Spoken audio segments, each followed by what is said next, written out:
Hello, I'm Daniel Vaca. I'm an associate professor in the Department of Religious Studies here at Brown, and I write and teach about the religious and cultural histories of the United States.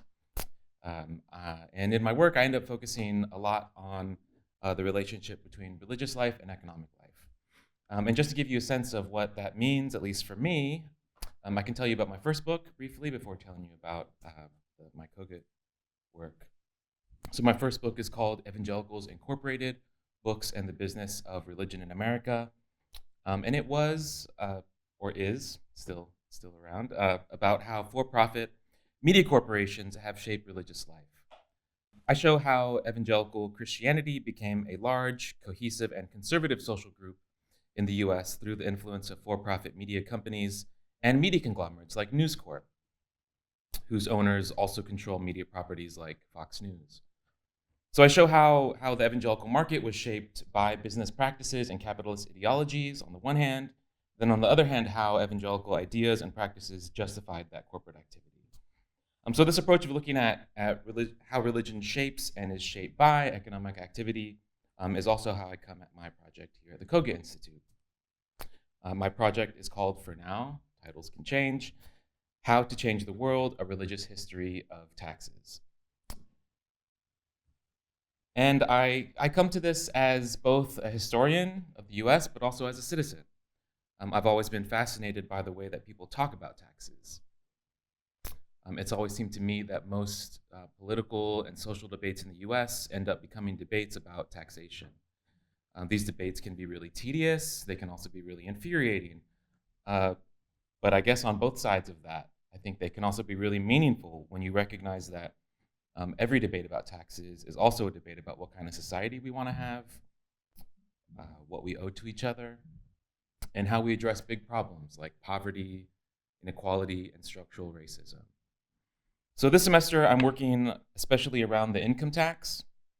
That chapter starts from the fact that income taxes are pretty familiar to us today, but they're also really not that old. So they didn't really start in the US until 1913. And when historians talk about why they were created, income taxes were created, they usually talk about a depression that was especially intense in the US, but was also global in the 1890s. And people also talk about the coalition of farmers and working people known as populists who fought for progressive income taxation at a time of incredible inequality at the end of the 19th century. They wanted the government to get away from tariffs, which raised prices and hit working people the hardest, and also from property taxes, which really didn't take account at the time of extremely wealthy people's investments in securities, which were a sort of new kind of property. So building on that sort of history that people have already done with some case studies that are less well known, I'm looking at people who talked about the income tax as a kind of religious ritual. I'm looking especially at the political economist Edwin Seligman, who advised politicians and fueled an international campaign for the income tax. On the one hand, at the same time, he helped lead a religious group called the Ethical Culture Society, which described itself as the religion of the future.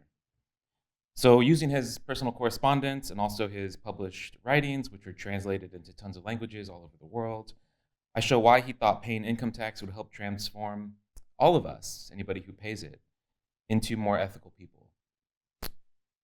And it would do that, he said, by nurturing our consideration of other people. Overall, I've titled this project How to Change the World because I see taxes as one of the main mechanisms that Americans have used to try to create structural social change. That change is not always change that I find ethical or equitable. And I have to say that in this political and social moment, it's hard not to notice politicians and a president trying to use taxes to create changes that are really troubling. But it's also a good time to try to bring better ideas into view, and I'm really grateful to have the chance to do that here at the Cogut Institute.